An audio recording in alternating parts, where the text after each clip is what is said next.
bringing the stories of people just like us directly into your home and learning more about them. This is Trent Speaks.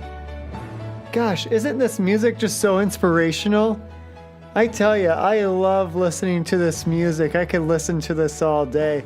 I don't know if the reason I listen back to these podcasts is just because I love the music so much or love hearing my own voice, but gosh, I just love that music. I was so happy when I found this music. Enough of my rambling, at least for the time being right now. This week, I want to introduce you to a young man who's about my age.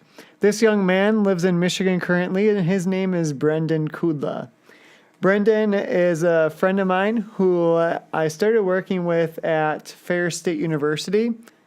And when I caught up with him a couple weeks ago, we started talking about the Olympics. How are you doing? I'm good, just hanging out, watching the Olympics. Are you watching NBC or NBS? NBC, the girls snowboarding. Oh, girls snowboarding? Yeah. Oh, I was watching NBS, whatever the frick. Yeah, thank you. And they're doing ski jump right now for the women.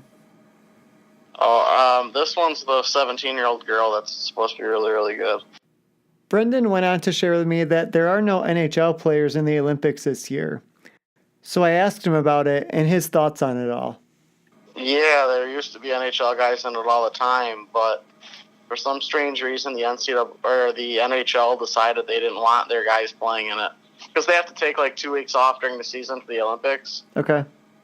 So it kind of screws up their season, but the players are pretty ticked off about it. Oh, I would be too. Who wouldn't want to compete in the Olympics for your own country? Yeah. So. And then I guess my second question is why speed skating? What makes speed skating your favorite? I enjoy it. I think it's cool how fast they can go. And there was a guy from Bay City, Michigan, that competed in the Olympics when I was younger, and my aunt and uncle are from Bay City, so that kind of made us want to watch it. He never made the medal round, I don't even think, but it was still pretty cool to at least have an idea of somebody that's in it and has done it. Yeah, and say it's got to be pretty cool. At least how big of a country the United States is, to have someone in the United States in the area that you're from, that's got to be huge. Yeah, it was pretty awesome to be able to watch. But I don't even know if they showed them on NBC, but the idea of knowing somebody and being able to see how fast those guys can go. I also love their skates because they're so much longer.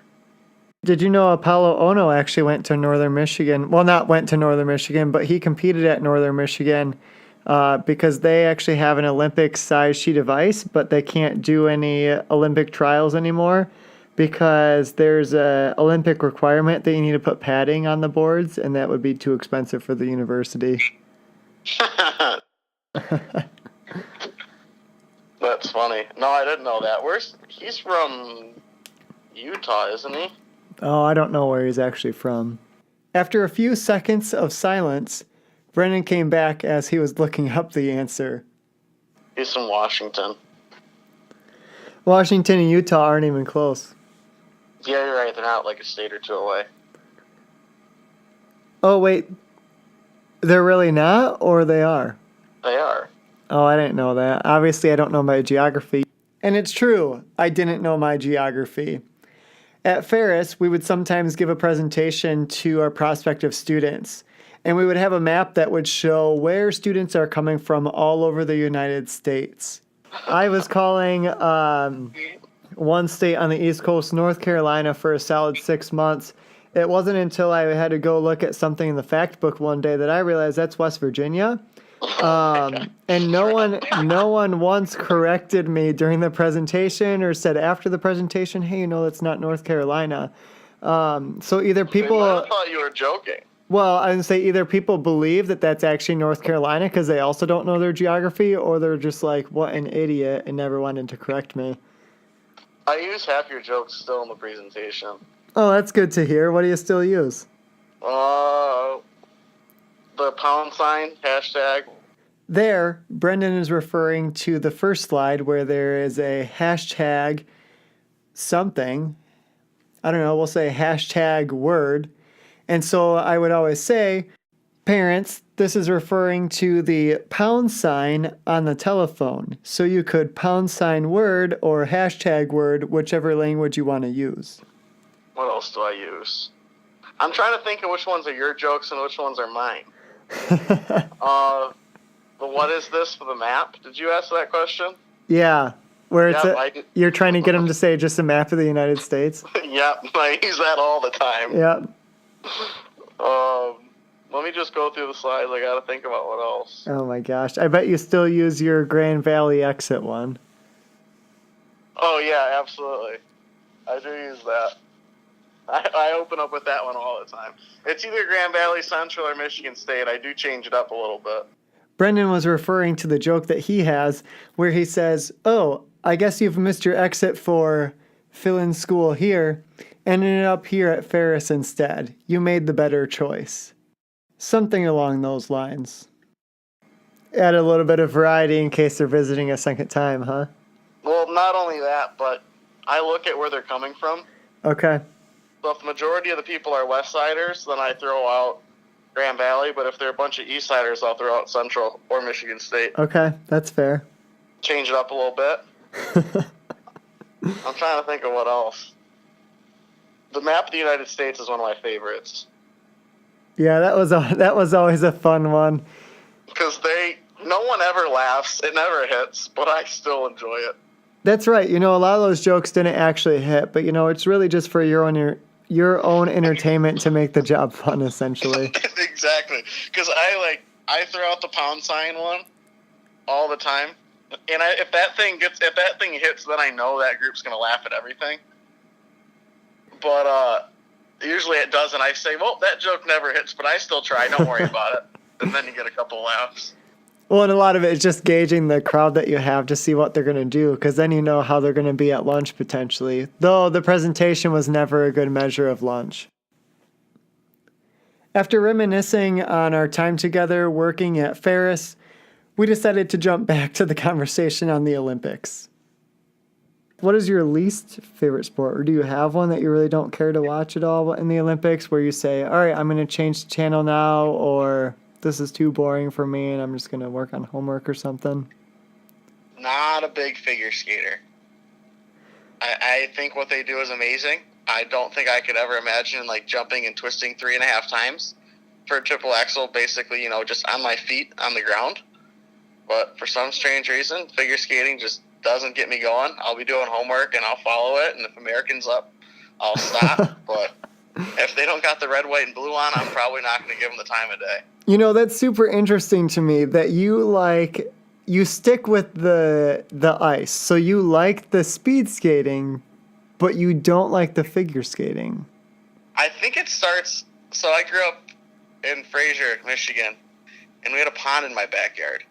So I played hockey and all that stuff for as long as I could live on the pond, and it was always how fast can you skate from one side to another, playing hockey, all that kind of stuff, and it was never, wait, let's jump up and down and do stuff like that. So I guess I've never been accustomed to it, and it's one of those that's gone by the wayside, considering my entire life was predicated around how fast can I go, can I dangle, can I score, what can I do, not necessarily can I spin around a couple of times. Fraser, smells. Sounds like a small town. Did it smell, though, since I said smell? Actually, we've had a couple of sinkholes, which makes the town smell pretty bad. Oh, jeez. But I will say it didn't smell half as bad as Elma, Michigan, where I went to college.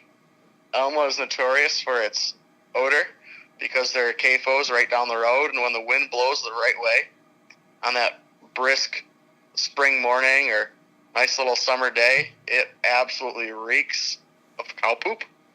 But other than that, it's beautiful over there. Gotta love it. Yum. Gotta love that smell. Smelling that in. Makes you feel at home. That's right. All natural and everything. You know you're in the right place at that point. Exactly. Kind of like when you don't shower for a couple of weeks and then you show up to work. Yeah, that's about it. Yeah, I'm sure you have that experience quite often with yourself, huh? Well, I was talking about you, but that's fine. That's fair. That's fair. So you're talking about skating back and forth. Did you play hockey then? Just in the pond in the backyard. Nothing more than that. Actually, a couple of my buddies played pretty well on high school and AAA, all that good stuff. I would like to think I could have kept up with them, but I never actually had to wear pads or anything like that. So it was always just a pastime.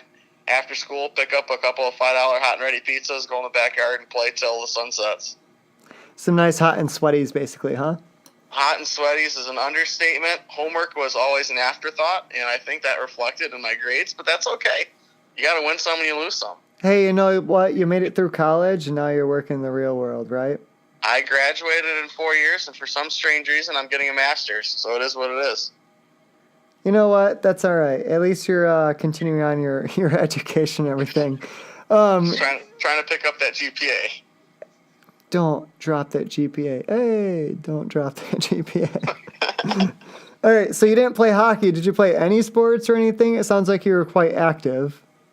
Oh, yeah. Growing up, I played just about anything you could dream up, but I will say Except baseball hockey. and golf were the Except two hockey. pastimes that were mine the most. Baseball took me to college. I ended up playing a year and a half, 2 years at Alma, and then I switched over in golf my junior and senior year. Golf's one probably that I'm more passionate about playing right now more than ever. But as far as baseball season rolls around, that's the go-to. Tomorrow, or during this podcast, it'll be yesterday since we might be airing this thing on Friday. Pitchers and catchers reported spring training is back. I'm absolutely jacked, even though the Tigers are going to be absolutely terrible this year. Brendan wasn't quite aware of the airing of this podcast at the time of recording, so I let him know the record date and when this would be published. So he decided to give his input on how the Tigers will do this season. Well, newsflash, next week when this airs, the Tigers will have already lost 95 games and the season will be over. That's okay, though. Gotta keep emotions high. We're all amped up for opening day. So you don't have high expectations for the Tigers this season? No, not at all. They should have hired Garden Hire years ago before Osmus, but we're going to take it and run with him now and see if he can work some magic. What made you a Tigers fan? Gosh, I can't even say because they were good. Because in the 2000s when I was growing up, they were probably one of the worst teams in baseball. I was actually at the game against the Indians when they clinched they couldn't have the worst record of all time in a season. So there that was. But I don't know, growing up in Detroit, my dad had season tickets, going to Tiger Stadium, going to the last game at Tiger Stadium before they shut it down and opened up Comerica. That was pretty awesome.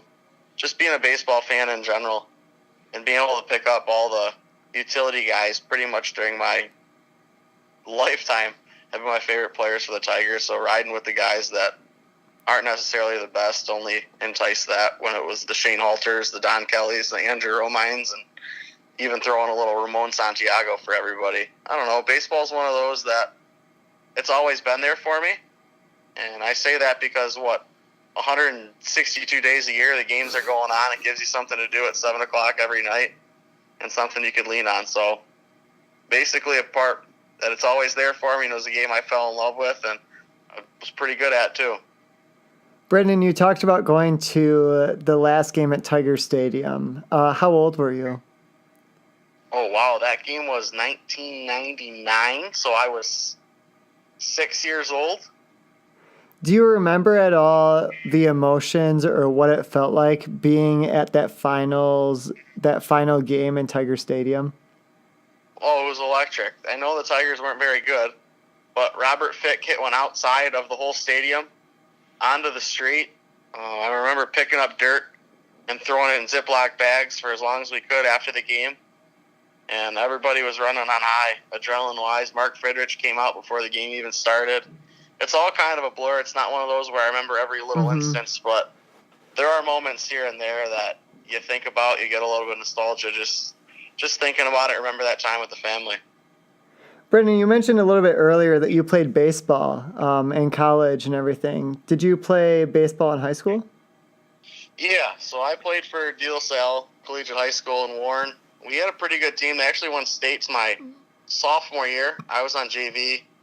Played there, and baseball is one of those that I always say has been there the whole time, but transition to my professional career as well, going out to Connecticut after graduating college. So played growing up, played in high school, played in college, worked in a collegiate summer league organization in Connecticut for 2 years before transitioning over back to Michigan for working in higher education at Ferris. But it's always been there. It's a love of mine. It's a passion of mine. And playing was a lot of fun, that's for sure. What position did you play in baseball? There's a reason why my favorite players growing up were utility guys. Because I played all over the place. I always laugh with all my buddies, telling them Don Kelly's my favorite Tiger of all time. In all reality, it's true, because he's played everywhere. Growing up, I played a lot of shortstop, second base. When I got to high school, I played second. I got to college, I played a little bit of left field, second base, third base, and I also caught. You were all over the place. I haven't played. You were all over the place, Brendan. What was your favorite position? Honestly, catching. Catching was my favorite. I felt like I was in control of the game. I got to call pitches. I got to gauge what the batters are doing, maybe how they're getting out on their front foot, where they're positioned in the batter's box. That was one of those of ultimate control. And I believe that kind of propelled me to play golf as well. That ability to really break down everything going on in front of you and then making a decision is kind of like standing over a golf ball when you got a water hazard to the left or anything like that. You're standing over it, you have to execute. Only in the game of golf, you get to execute it. In baseball, you got to worry about the pitcher and the 7 other guys in the field that got to make a play for you. I'll tell you what, I played golf, and I probably am not anywhere near as good as you. I kind of just play for fun. But yeah, golf is one of those fun things where I feel like you can kind of be a little bit more laid back, whereas baseball, you have a whole team that you're working with and trying to support as well. Yeah, so the baseball is obviously a little bit different than that, being going from an individual game to a team game. But catching was awesome for me. It gave me a chance to challenge myself mentally, physically, trying to get down and block pitches, stuff like that. Conversationally as well. I say that because sometimes you don't always agree with the pitcher that you're throwing down signs for. I have a pitcher in mind that I caught in college that he absolutely fell in love with his fastball and thought he could overpower everybody. Little did he know he had a wipeout slider, and we could have got a lot of players out on that slider. But it is what it is, and sometimes you have to deal with those relationships, those conversations that might not go the way you want. And every once in a while, you just got to let the kid hit a home run and go back to the pitcher and say, hey, I told you so. I guess that could kind of be applied to from sports to life as well, that you're going to have those conversations or those things that kind of like pitching and catching that you don't want but are going to happen anyway. Yeah, especially in our line of work. Working in higher education, I think you hit the nail on the head with that one. You can only try to be the voice of reason for so long before you got to let these young kids, high school, college kids, figure out what they want to do. Maybe fall on their face and be there for them to help them along the way, because whether we want to admit it or not, we're getting old and we're starting to be the wise ones in the room. You know, sometimes I still joke. I was at a conference this weekend, and I know I've said this a couple times before too, but I'm the adult. I'm the one advising the conference, and I'll still turn around and I'll look around and say, hey, we still don't have an adult in this group. And I'll look at myself like, oh, wait, that's actually me. I'm the adult. And you're right. It doesn't feel like it sometimes. It doesn't feel like I'm old enough to be an adult yet. Absolutely. I sit there in some of these rooms and get these questions from whether it be athletes, students, or parents, and they look at me as if I'm the professional and I'm the one that knows exactly what's going on. And every once in a while I start chuckling because I can't believe how people can actually trust me nowadays. Well, I'll tell you what, I trust you. I guess that's all I need. Hey, going back to a little bit earlier, you had mentioned Connecticut. So I know that you and we've worked before in admissions, just to kind of give people a little bit of a background. I was actually on your hiring committee, and thankfully you were the candidate that we chose to hire. The second time. Oh yeah, the second time. I forgot about that. You interviewed twice, and you flew in both times from Connecticut and everything. It was a pleasure to have worked with you and to continue our friendship. But just kind of talk to me about that move from Michigan to Connecticut. I'm sure that was an adjustment in terms of atmosphere, environment, just the type of climate and everything that you were in as well, huh? Yeah, well, the move out to Connecticut wasn't bad. I was a senior in college. I wanted to get out, metaphorically spread my wings and see what I can do. So I tackled that with a bunch of enthusiasm. It was the move home. After I met you, after I did the interview, got the job at Ferris. Being in Connecticut, there's not a ton to do in Connecticut, I will say, but you do have the opportunity to go to New York City, Boston, and Philadelphia that are all within 3.5 hours from you. So that gave me a lot of room for fun activities and going out and a lot of exploring as well. Changed that up to moving to Big Rapids, Michigan, my family cottage, where there's not a lot to do. It makes it a little bit more difficult socially and active, being out, going to different cities, exploring. So that transition was tough, but that transition was also a little bit on the difficult side when it comes to a new job. The athletic world, more or less, gives you an opportunity to interact with people all the time at a lot less formal setting. You're there watching a baseball game. You're talking to people. You're hanging out. They're drinking beers.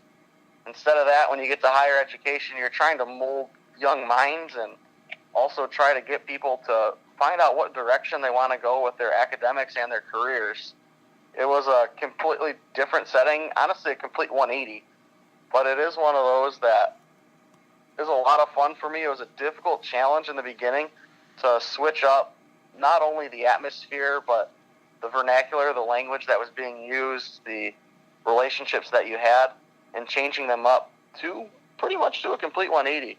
Now I'm used to it. You can find humor in it, and you've kind of weeded your way through that environment, which is pretty cool, being a year in and feeling like you have a pretty good grasp of what's going on. It bothered me when talking to Brendan, his voice just all of a sudden changed because of the tone on his phone. So I called him out on it and I asked him about it. Are you moving your phone around? I noticed your voice changed a little bit there. No, I don't think so. I'm trying to keep it as close to my mouth as possible, but if I'm changing it up, I think I'm still, going through puberty and, the voice might crack once or twice. Hey, that's all right. There was no crack in there. It was just a little bit of a lower tone. So yeah, maybe you are hitting a little puberty in the phone call here. I'm glad we can all be a part of that for you. Oh, absolutely. It's a big moment for me. Just getting through a couple of things, feeling like a true man, Hey, so you, after spending 2 seconds trying to obviously spit out my words right there, I was finally able to get my question out. You talked about Connecticut and that move and adjustment and everything. What were you doing out there in Connecticut? You mentioned playing baseball earlier. Is that what you were doing out in Connecticut, or? I actually worked for a college summer league team, so I started out there as the radio guy. I use that term laughing and a little bit of a joke. You've got the face for it, I'll tell you that. I definitely have the face for radio. I've been told that once or twice. But no, when I was out there, there was a feature article that I think I still get crap for on the Bristol Press that said the radio guy, Brendan Kudla, and a big old story on me. That was pretty entertaining. I don't think I'll ever live that one down. But I worked in radio over there for the baseball team. I transitioned to a couple of different roles. The director of marketing and communication for the baseball team, all the marketing, all the public outreach. I was even the mascot on a couple of different occasions just because we needed it. And then that actually transitioned to be the interim general manager when the GM moved on and moved back home. He went to Kansas City. So I took over for a short time there, and then this opportunity at Ferris came about, so I moved back home. But I transitioned through collegiate summer league baseball, all while also dabbling and getting my feet wet in higher education. I worked for Post University in the sports information department. That was a dream come true. That's really what morphed me into wanting to work in higher education. I worked for some great people. Dave Ambrose was the sports information director at Post. He's absolutely phenomenal, not only at his job, but in guiding me and helping me understand kind of where I want to go with life and work. And then Ronnie Palmer is the athletic director out there. Actually hired him on to be the Blues general manager, or not the general manager, I hired him on to be the Blues baseball coach by the time I left. And those two have been instrumental in guiding me toward higher education to get my master's and then potentially continue on and getting back into the sports side of things, but at a collegiate level. And I repeated that in there for you so I could have you say that I hired him and not mumble it 16 times. No, that's fine. I'll edit it out for you. Spoiler, I didn't edit it out. So Brendan, you were just talking about, you kind of touched on it a little bit, the transition from baseball to higher ed. I guess so. One of the questions that we ask our student staffs a lot, or that's been asked of us as hall directors a lot, kind of throughout the years, what is your why? Why are you in this position? Why are you in the work that you want to be in? So if you could touch a little bit more on the why, kind of the why the transition to higher ed. Obviously, baseball and higher ed are at very different spectrums. I can't even say the opposite ends of the spectrum because I don't even think they lie on the same spectrum. So if you want to touch a little bit more on how higher ed even came into the picture. I know that you said you were working at Post and everything, and that kind of played a big role in it. But what's been that passion? What's been that drive for you that made you want to fly out and say, you know what, I definitely want to take a chance on higher education? A lot of that was being 15 hours away from home was tough. The constant being away from family and all of that was not easy. The knowing that I enjoyed higher education was a piece as well. Having the opportunity to move home to Ferris, live at our family's cottage, and save up some money for that next step in life. All meanwhile giving myself the opportunity to stay active with people, working with parents, working with kids. That social aspect is something I thrive off of. And still gaining that chance to go to grad school, further my education, give myself a better opportunity for success down the line. Something I really relish is the goal of finishing my master's by the time I'm 26 and having a lifetime to work after that. So pushing myself in the classroom was something that Ferris offered that a lot of other schools maybe didn't offer near as much funding for when it comes to work and school. So all of those combined gave me that opportunity. And the other one was working in baseball. I realized pretty quickly that if I wanted to move up, I would have to continue to move around the world. Whether it be the next stop I heard was I could go to Iowa and work in the minor leagues, stuff like that, or I had this option of let's move home, regroup with family, and decide the next steps in the next couple of years. That seemed like a safer route. It also seemed like a route that I was going to enjoy because my brother is a senior at Butler University in Indianapolis. I'm only 4.5 hours away from him now, so being a lot closer to him makes that transition easier and also gives us an opportunity to maybe plan out our future together as a family and digressing from there. Brendan, you kind of just touched on your next steps, I guess. So are you talking about thinking in the next 5 to 10 years, which always a great question, right? What are you going to do in the future? Are you thinking going back into baseball? Are you thinking staying in higher education? You think you might go outside of that? Do you kind of have a projection of what you want to do within the next 5 to 10 years? It's a tough one, obviously. Thinking about it now, I think a lot of it's going to depend on where my brother's at. Family's really important to me. So where he ends up with his career, where he wants to go, is going to be huge into seeing where I want to go with things. I really do think higher education is the way I want to go. Maybe not in the admissions department, maybe more in a marketing realm, or even the opportunity of teaching a couple of courses would be enormous for me. So those are things that I think about. And the reason why I also say higher ed is not knowing where Steven, my brother, is going to work, what he's going to do, realizing that there's colleges all over the country, all over the world. So staying in higher ed, having a degree in higher ed, it's only going to give me an opportunity to find employment later on and being able to work from there. One of the questions that was posed to me last week when I put out a call on Facebook that, of all people, only my wife answered. She had asked the question, and I said I would answer anything. She asked the question, what is the meaning of life? Obviously a big philosophical question there. What would you say is the meaning of life? Oh, That's tough. Big question, isn't it? Matt, you're coming in with some hard hitters here. Not me. It's my wife. You got to yell at her for that one. I'll get on Leanne for that one. Meaning of life. Yeah, thrown right on you. No time to really think about it either. No, not at all. Definitely taken back by this one. I'll tell you what, this will give you a little more time to think. I kind of answered it on the spot last week, talking about how I think people really need to take chances. They need to step outside of their comfort zone.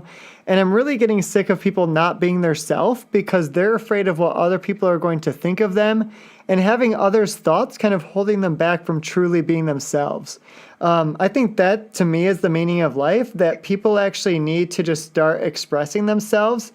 Obviously not breaking rules or going beyond boundaries or anything like that. Obviously still being respectful, but not being afraid to start speaking to someone in a line just because you could say in a way it's against society labels, that it's just not the norm to start speaking to someone out of the blue that you don't know. But don't be afraid of those boundaries. Don't be afraid of that stuff. I think we really need to just start expanding who we are and getting more outside of our comfort zone. So hopefully that 15, 20 seconds gave you a little bit more time to think and kind of a reflection on what I talked about last week. Did you think of anything there in that 20, maybe 30 seconds now that I've given you of what is the meaning of life?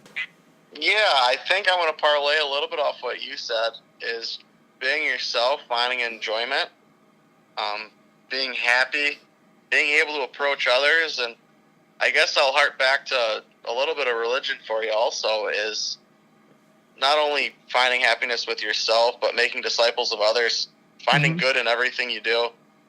I would say the meaning of life is finding good in yourself, finding good in others, and proclaiming the good word to them. Yeah. Trying to stay good in 3 different areas. Stay well, I guess, is the proper English, but I said good 3 times, so we'll roll with it. But find good in yourself, find good in others, and spread the good word. I think if you do those 3 things, life's going to go in a positive direction for you and everyone around. Yeah, I absolutely love that, and I don't think I don't think I could have said it any better, but I think I said it way better last week. We'll just agree to disagree. We'll let the fans figure that one out. All right, yeah, We might have to do like a Twitter poll or something. Yeah, we could always post a vote out there on the Instagram at Trent Speaks if you want to give that a follow, and then I will make sure to throw that on my story, and you can give a good vote to who said it better, Trent or Brendan, for this And week. I will definitely pay people out if I have to get that W, because it does mean that much to me. Oh, maybe I'll vote for you too, depending on how much you're paying. Send me a little money. I can cook, so it might be a couple of cooked dinners. You know, they got a couple of stuff out there I can do. I don't know. Do you have a segment called Cooking with Brendan? Because I definitely don't remember ever seeing that. You're right. I just let people see how bad your dishes are, and then I'll take their product in and I'll let them go. I will say the one that Leanne said is the funniest she's ever seen, that I actually is the only one that I've never posted, is when I was cooking bacon and I set off the smoke detector here in my hall director apartment. I decided not to post that one, but she texted me and she said this even since, that is the funniest cooking with Trent that she has ever witnessed. Hey, cat's out of the bag now. They know you burn your bacon, so I think I might have a leg up on you. Well, the only way to eat bacon is burned. That's true. I like it pretty crispy. All right, Brendan, last question for you. Well, one of the last questions I have for you. You talked about a lot about taking chances. That's something that I kind of talk about toward the end of my motivational talk, is taking chances. You have taken chances by flying to 2 separate interviews at Ferris State, and you obviously ended up getting the job. You took the chance to transition from baseball to higher ed, and it sounds like it's really working out for you, both in the way that you are working professionally and in furthering your education. So what advice would you have for people on taking chances and not being afraid to do so? Trust your family. That's the biggest thing for me, is those risks, those chances I took, they weren't without a solid foundation. So finding a solid foundation around you is enormous. Knowing that no matter what mistakes I made, my family was going to be there for me, that's huge. The other side of it is faith, bringing that into it. No matter what I do, no matter how bad, good, ugly it gets, You can pray about it. You have someone to go to. You have the Lord. You have mom and dad, whatever that is. Find your foundation. Find what's going to be your rock and go from it from there. Those are really what anchor me and giving the opportunity to take these risks and potentially even reap the rewards that come of these risks that I'm taking, or handle the downfall, handling the defeat and anger that might come in with falling on your face when you do take a risk. But family and faith, those are two huge things for me, and I hope that people listening to this can take that away with them and maybe garner some sort of foundation that can help them in their next big risk they take. You know, and Brendan, I've got to give you a great shout out. Just so everyone knows, Brendan was actually the guy behind the design. So last week we talked about the guy behind the microphone, and that is obviously myself. Right now it's also Brendan too, I suppose. You could call him the guy behind the phone. But last week we talked about the guy behind the microphone and kind of my story. But speaking about the guy behind the logo design, Brendan, I really appreciate all the hard work that you put into the various designs that you sent me in terms of the Trent Speaks logos. I guess when you were designing that, what was kind of your inspiration, or what were you kind of thinking in the different designs that you sent? And then what did you think of the final design that we ended up picking? And well, I say we, but even though me, and when I shared that with you, that this is the final design that I'm going with your design, I guess kind of what were your thoughts? What were your reactions to going with your logo that you design, even though, from what I understand, this is just a hobby for you? Yeah, a lot of it started when I was at Post University. I did a couple of works for schedules and different teams, putting stuff out there through InDesign and logos and stuff like that. So it's a lot of fun for me. And when you said you were willing to do it, I told you I didn't really need any money. I just needed time so I could fiddle around with it. I know I created all but one that were up for the survey, so I figured I had some pretty good odds of getting one of mine out there to be used. There was a little bit of nervousness, but I don't know. I was excited to see the one you came up with.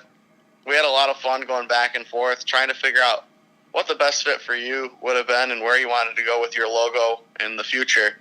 So I had a blast with it. I just want to say thanks for giving me the chance to go have fun with it, because it took a couple of weeks, maybe even up to a month or so, but I think we got it right, and I'm excited to see where that logo is going to go, and if I could sneak a T-shirt out of the deal in it, it's definitely worth its while. Hey, you know, but you keep saying we. Really, it's not we. It was all you. So I really greatly appreciate it, and I can never thank you enough for all the hard work that you put into that, and for continuing to support me along the way. And I know that there's going to be a lot of more times that we're going to work together here in the future, so I'm looking forward to it. Oh, absolutely. I can't wait to blow this podcast out on social media. Hopefully we'll get you a couple of listeners and maybe even a couple interviews along the way. All right. Well, thanks for talking today, Brendan. I really appreciate it. Thank you. Yeah, no problem, buddy. All right. Bye-bye.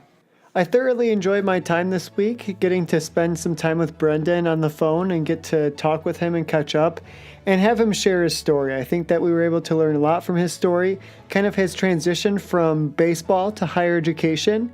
And obviously his faith is very important to him, as well as his family. And so I think he had a lot of great things to say. And so feel free to kind of reflect on those as you go throughout the week. If you ever have any questions, feel free to reach out to me, and I can pass those along to Brendan as well. Again, thanks for listening this week. I'm on Instagram at Trent Speaks, or you can email me, trentspeaks@gmail.com.